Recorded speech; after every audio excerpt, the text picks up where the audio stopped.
5장 43절에서 48절 말씀입니다. 또 내 이웃을 사랑하고 내 원수를 미워하라 하였다는 것을 너희가 들었으나 나는 너희에게 이르노니 너희 원수를 사랑하며 너희를 박해하는 자를 위하여 기도하라.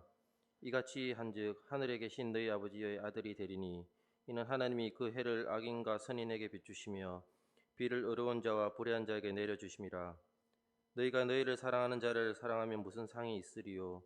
세리도 이같이 하느니라. 또 너희가 너희 형제에게만 무난하면 남보다 더하는 것이 무엇이냐? 이방인들도 이같이 아니하느냐? 그러므로 하늘에 계신 너희 아버지의 온전하신 것 같이 너희도 온전하라. 아멘.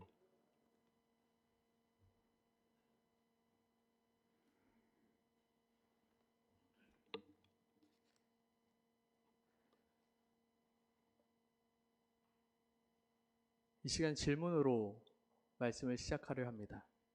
혹시 우리 청소년부 친구들과 우리 젊은 청년들은 혹시 사랑은 무엇으로 써야 되는지 알고 계십니까? 우리 어르신들은 사랑은 무엇으로 써야 되는지 딱 감이 옵니다. 혹시 압니까? 우리 청소년들은? 1번, 사랑은 볼펜으로 써야 합니다. 2번, 사랑은 매직으로 써야 합니다. 3번, 사랑은 연필로 써야 합니다. 사랑은 뭘로 써야 될까요? 아십니까? 사랑은 몇 번으로 뭘로 써야 되나요? 연필로 써야 합니다. 세상 사람들은 말합니다. 사랑은 연필로 쓰세요. 사랑을 쓰다가 틀리면 지우개로 깨끗이 지워야 하니까. 처음부터 너무 진한 잉크로 사랑을 쓰다면 지우기가 너무너무 어렵잖아요. 1983년 사랑은 연필로 쓰세요라는 노래 가사입니다. 기억하십니까? 또 젊은 친구들에게는 아마 사랑은 하면 움직이는 거야 라고 말할 겁니다. 2000년대 통신사 광고 카피입니다. 내가 네 거야? 난 누구에게도 갈 수 있어. 사랑은 움직이는 거야. 그리고 역시 2000년대 봄날은 간다라는 영화가 개봉하였습니다. 이때 명대사가 있었습니다. 그 대사는 바로 어떻게 사랑이 변하니입니다. 어떻게 사랑이 변하니? 어떻게 사랑이 변하니? 이 대사에 세상은 이렇게 답하였습니다. 바보야, 어떻게 사랑이 안 변하니? 어떻게 사랑이 안 변할 수가 있니? 사랑은 변하는 거야. 사랑은 움직이는 거야. 사랑은 틀리면 지워야 하는 거야 라고 세상은 말합니다. 그렇게 2023년이 왔습니다. 그리고 지금 넷플릭스에서 한창 유행 중인 환승연애라는 프로그램이 있습니다. 보신 분 계십니까? 아마 젊은 친구들은 많이 보는 것 같습니다. 저는 안 봅니다. 그래서 환승연애란 프로그램이 어떤 프로그램인지 한번 찾아보았습니다. 그러니까 이렇게 쓰여 있더라고요. 다양한 이유로 이별한 커플들이 한 집에 모여 지나간 연애를 되짚고 새로운 인연을 마주하며 자신만의 사랑을 찾아가는 연애 리얼리티 프로그램. 저는 이것을 읽고도 도저히 이해가지는 않았습니다. 왜 헤어진 그 연애 사람들이 다시 만나서 또 왜 그 헤어진 사람들끼리 또 새로운 사랑을 찾는 것일까? 이제 우리의 생각 속에 이유와 조건에 따라 사랑은 변하는 것이다 라고 생각되어집니다. 그리고 사랑은 움직이는 거야. 옛날에 너와 내가 사랑했어도 이제는 아니야. 나는 새로운 사랑을 찾아 떠날 거야. 사랑은 변하는 거야. 사랑은 움직이는 거야. 바보야, 어떻게 사랑이 안 변하니? 사랑은 변하는 거야. 하지만 성경이 말하는 사랑은 다릅니다.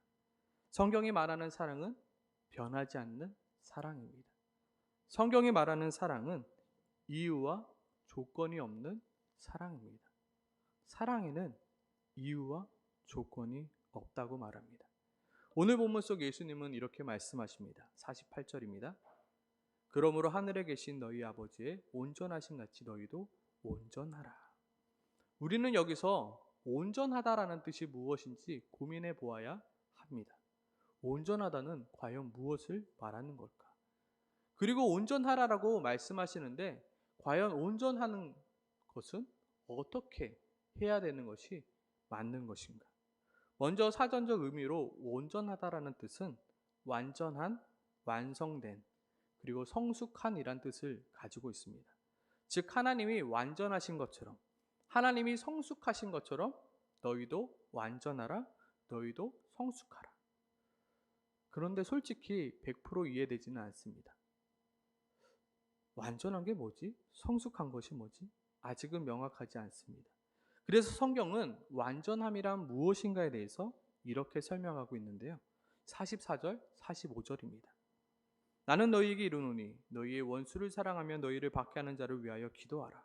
이같이 한즉 하늘에 계신 너희 아버지의 아들이 되리니 이는 하나님이 그 해를 악인과 선인에게 비추시며 비를 의로운 자와 불의한 자에게 내려 주심이라. 하나님의 온전하심이란 무엇인가? 그 해를 악인과 선인에게 비춰 주시며 비를 의로운 자와 불의한 자에게 내려 주심입니다. 이해 가십니까? 잘 이해가 안 가죠. 그래서 우리는 한 번 더 질문을 해야 합니다. 하나님은 왜 그 해를 악인과 선인에게 비춰 주실까? 하나님은 왜 불의한 자에게 의로운 자에게 그 해를 비춰 주시는 걸까? 하나님께서 그렇게 하시는 이유가 뭘까? 고민해보고 또 고민해 보아야 합니다. 도대체 왜 그럴까요? 하나님은 왜 악인과 선인에게, 불의한 자와에게, 의로운 자에게 공평하게 그 비와 그 해를 내려주시는 걸까요? 하나님께서 왜 그렇게 하시는 이유, 그런 특별한 이유가 있을까요? 왜 그렇게 하시는 걸까요? 혹시 아시는 분 계십니까? 저도 설교를 준비하면서 고민해 보았습니다. 결론은 무엇입니까? 알 수 없다는 겁니다. 이유가 알 수 없음입니다. 하나님은 이유 없이, 조건 없이 그 해를 악인과 선인에게 비춰 주셨습니다. 나를 잘 믿는 자들에게 내가 그 해와 그 비를 비춰주고 내려주겠다 말씀하지 아니하셨습니다. 너가 나에게 많은 재물을 가져오면 내가 그 해를, 그 비를 비춰주고 내려주겠다 하지 아니하셨습니다.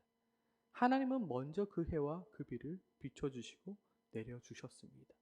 이유와 조건 없이요. 하나님은 그렇게 사랑하셨고 하나님은 그렇게 하나님의 온전하심을 드러내셨습니다. 하나님은 자신의 온전하심을 표현하실 때 바로 사랑으로 나타내 보이십니다. 온전함이 무엇입니까? 라고 우리에게 질문한다면 성경은 하나님의 사랑이라 답하는 것입니다. 그래서 오늘 본문은 이 온전함이라는 단어를 사랑이라는 단어로 바꾸어도 어색하지 않습니다. 저는 좀 이렇게 읽는데요. 그러므로 하늘에 계신 너희 아버지의 사랑하심 같이 너희도 사랑하라. 하늘에 계신 너희 아버지의 사랑하심 같이, 하나님이 이 세상을 사랑하시는 것 같이 너희도 그렇게 사랑하라 말씀하는 것입니다. 이렇게 바꾸면 좀 더 이해되지 않습니까? 온전하심을 사랑하심으로 바꾸는 것입니다. 하나님의 사랑은 어떠한 사랑입니까? 하나님의 사랑은 그 해를 악인과 선인에게 비추시며 그 비를 의로운 자와 불의한 자에게 내려주시는 사랑입니다. 즉 하나님의 사랑은 이유와 조건 없는 사랑입니다. 이것이 바로 하나님의 온전하심이며 이것이 바로 우리가 이루어야 할 온전함입니다. 이유와 조건 없이 뭐 하라고요? 사랑하라요. 묻지도 따지지도 않고 뭐 하라고요? 사랑하라고요. 오늘 본문은 그것을 말씀하고 있습니다. 저는 예전에 늘 불안한 신앙생활을 하였습니다. 왜냐하면 어린 시절 제가 들었던 설교는 대부분 바르게 살지 못하면 지옥 간다. 착하게 살지 못하면 지옥 간다. 죄를 지으면 지옥 간다라는 이야기뿐이었습니다. 그래서 너는 바르게 살아야 돼. 너는 착하게 살아야 돼. 너는 죄를 지으면 안 돼. 였습니다. 특히 어린 시절 마태복음 5장 22절을 읽고 난 후 그 두려움은 더해갔습니다. 나는 너에게 이르노니 형제에게 노하는 자마다 심판을 받게 되고 형제에 대하여 나가라 하는 자는 공회에 잡혀가게 되고 미련한 놈이라 하는 자는 지옥불에 들어가게 되리라. 여기서 나가라는 뜻이 미련한 그리고 어리석은 바보 멍충이었습니다. 이 설교를 듣고 나고 이 본문 말씀을 읽고 난 후 저는 두려움에 사로잡혔습니다. 왜냐하면 저에게는 여동생이 한 명 있기 때문입니다. 그리고 그 여동생에게 수도 없이 바보 멍청이라고 놀려댔기 때문입니다. 그래서 저의 신앙은 늘 두려움이었습니다. 하나님이 나를 싫어하면 어떡하지? 나의 범죄함 때문에 내가 지옥 가면 어떡하지? 불안하게 되었습니다. 어린 시절 저의 기도는 늘 하나님, 내가 지옥 가지 않게 도와주세요. 내가 착하게 살게요. 내 죄를 용서해 주세요. 내가 지옥 가지 않게 하나님 도와주세요 였습니다. 그러던 중 저는 하나님의 작정하심과 하나님의 이 이유 없고 변함없는 조건 없는 이 사랑을 깨닫게 되었습니다. 그로부터 저의 신앙은 180도 변하게 되었습니다. 바로 로마서 8장 29절에서 39절을 읽고 나서요. 우리 함께 다 아시는 말씀이지만 함께 말씀을 한번 찾아봤으면 좋겠습니다. 로마서 8장 29절 39절입니다. 우리가 너무나도 잘 아시는 말씀이고요. 제가 너무나도 좋아하는 말씀입니다. 정말로 늘 불안했던 신앙이 이 말씀을 통해서 완전히 깨어지고 완전히 변하게 되었습니다. 한번 제가 읽어드리겠습니다. 하나님이 미리 아신 자들 또한 그 아들의 형상을 본받게 하기 위하여 미리 정하셨으니 이는 그로 많은 형제 중에 맏아들이 되게 하려 하심이라. 여기서 보면 미리 아신 자가 있고요. 미리 정하셨으니가 있습니다. 여기서 미리라는 단어의 뜻은 바로 영원 전을 말하는 것입니다. 곧 영원 전이란 이 세상이 창조되기 전을 말합니다. 우리가 이 세상에 존재하기 전을 말합니다. 하나님께서는 이 세상을 창조하기 전에, 우리가 이 세상에 태어나기도 전에, 어떻게 살아가기 전에 하나님은 미리 정하셨대요. 뭐를요? 우리를 사랑하시기로, 우리를 구원하시기로, 우리를 하나님의 자녀 만드시기로 미리 정하셨대요. 그리고 계속해서 말씀하십니다.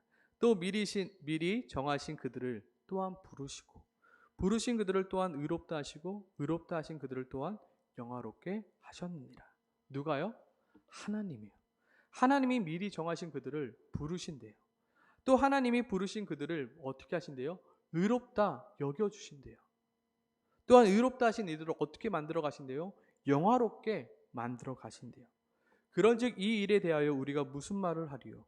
만일 하나님이 우리를 위하시면 누가 우리를 대적하리요? 저는 기도할 때마다 항상 두려웠던 게 있는데요. 항상 기도할 때마다 이런 마음이 들었어요. 너 같은 자가 하나님의 자녀라고? 너 같은 자가 구원받은 자라고? 너의 삶을 봐. 너의 삶은 전혀 구원받을 만한 것이 없어.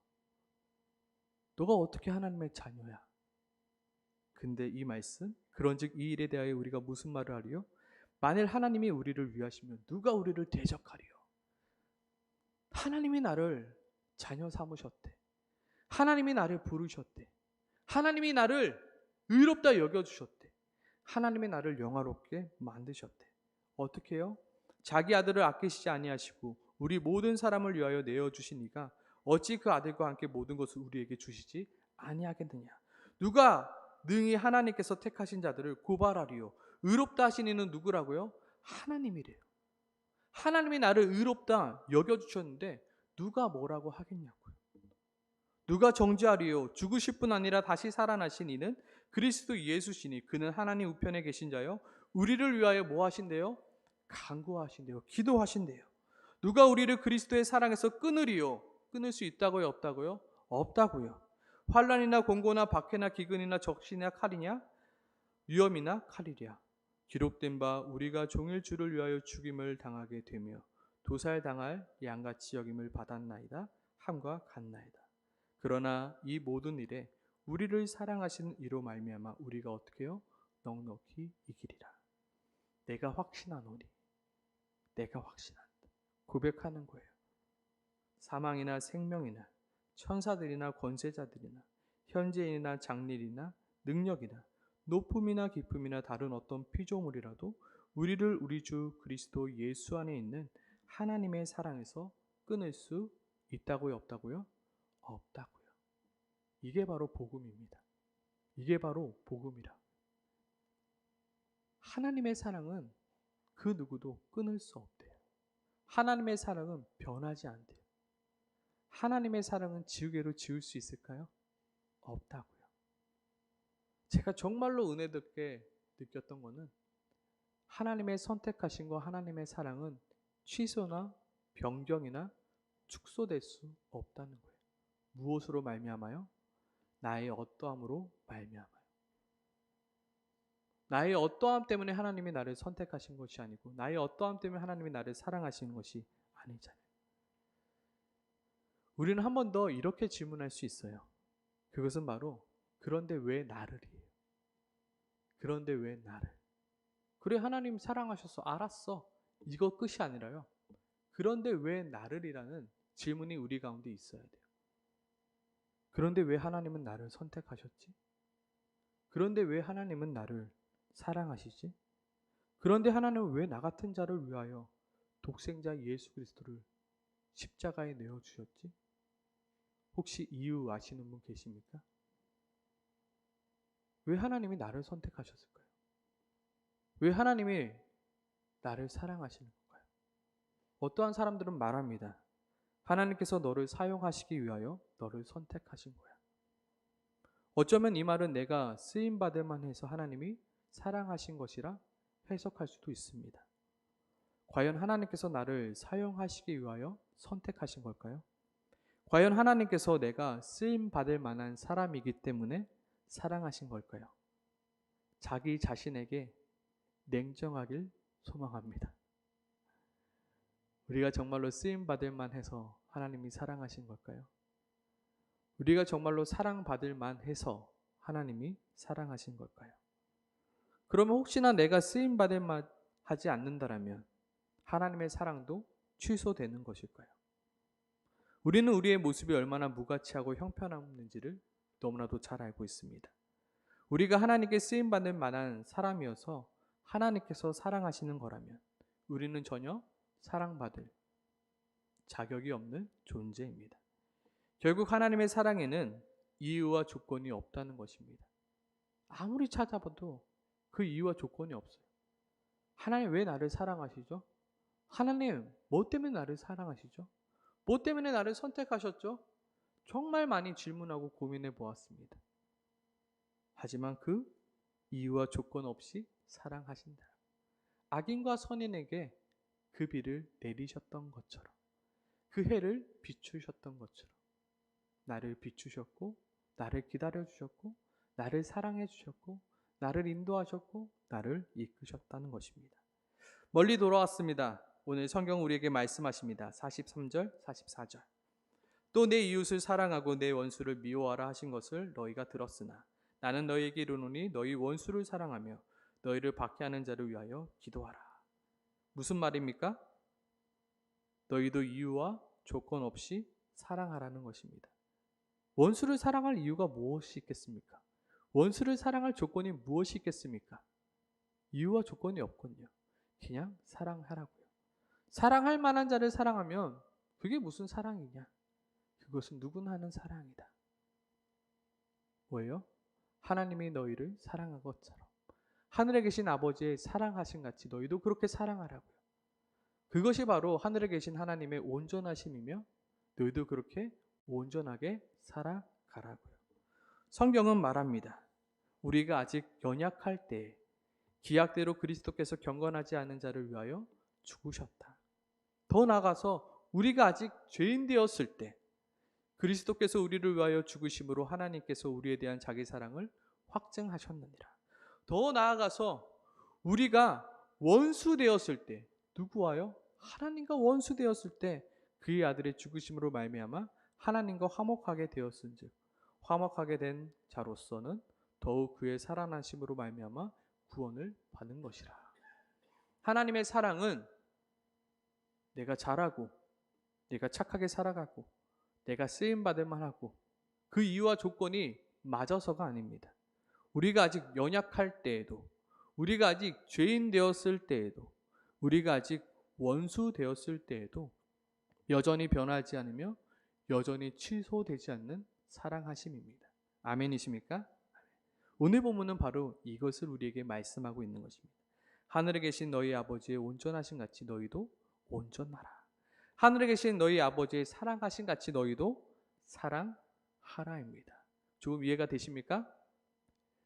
저는 오늘 마태복음 5장 48절을 조금은 다르게 읽어보려 합니다. 그것은 바로 이것입니다. 그러므로 하늘에 계신 너희 아버지의 온전하신 같이 너희도 온전해질 것이다. 너희도 어떻게 된다고요? 온전해질 것이다. 헬라어 원문을 보니까요, 이 48절에 가장 먼저 나오는 단어가 뭐뭐해질 것입니다입니다. 바로 2인칭 복수 미래형으로 쓰여져 있습니다. 물론 2인칭 복수 미래형을 어떻게 해석하느냐라고 찾아보니까 명령어로 해석해도 된다라고 하더라고요. 그래서 오늘 본문 말씀 또한 명령으로 해석합니다.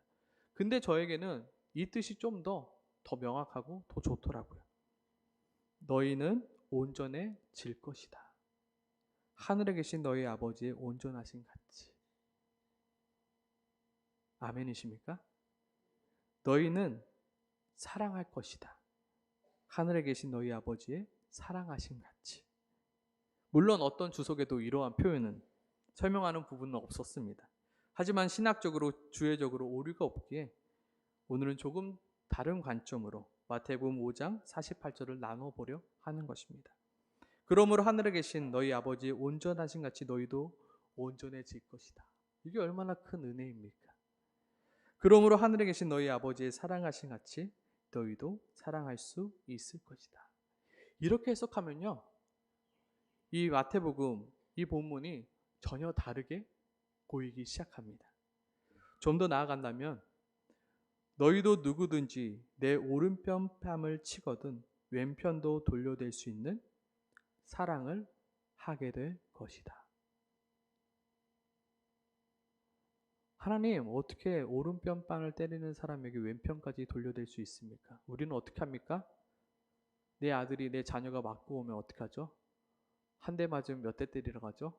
2대 때리라고 그러죠. 아이들한테 너 한 대 맞았어? 그럼 또 한 대 더 맞으라고 말하지 않잖아요. 그렇죠? 그렇게 우리는 안 될 것 같아요. 그런데 하나님께서는 그렇게 될 것이다. 너희도 그렇게 사랑할 수 있는 자가 될 것이다. 너희도 너희를 고발하여 속옷을 가지고자 하는 자에게 고도까지도 가지게 하는 사랑을 할 수 있는 자가 될 것이다. 너희도 너희에게 억지로 오리로 가게 하는 자와 심리를 동행할 수 있는 그 사랑을 할 수 있게 될 것이다. 너희도 너희에게 구하는 자에게 주며 내게 꾸고자 하는 자에게 거절하지 않는 그런 사랑을 할 수 있는 자가 될 것이다. 할렐루야, 아멘 아닙니까? 내가 그런 사람이 된대요. 내가 그런 사람으로 될 수 있대요. 무엇 때문에요? 하나님의 사랑하심과 하나님의 인도하심으로요.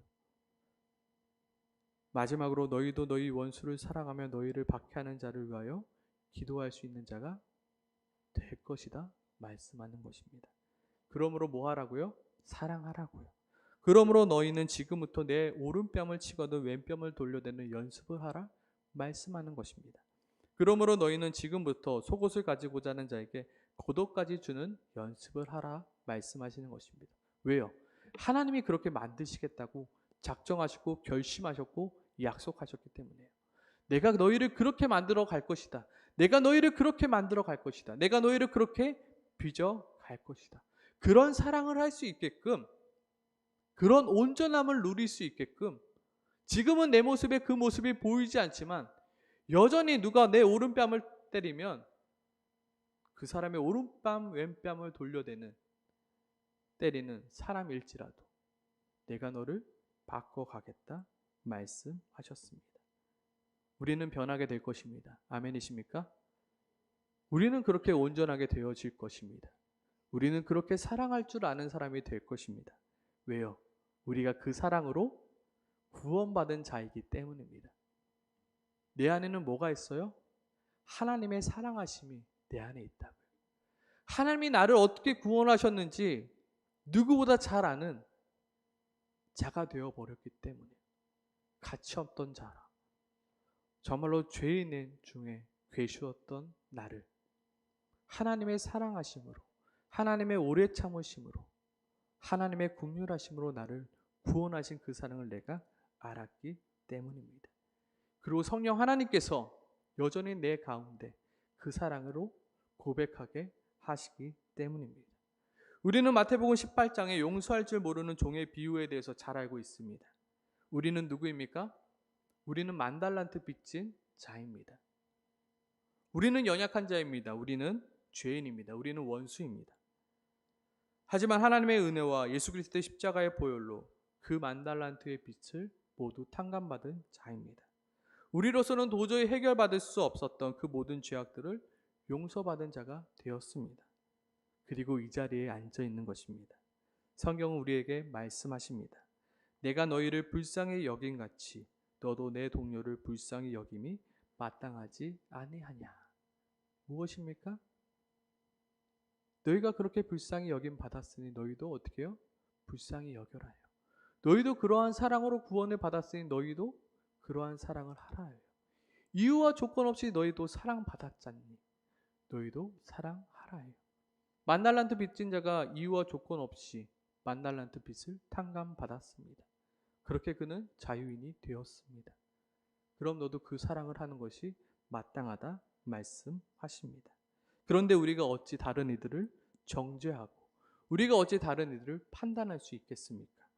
만약 우리가 정죄하는 그 정죄로 우리가 하는 그 판단으로 하나님은 우리를 정죄하시고 판단하신다면 우리는 이 자리에 앉아 있을 수 없습니다.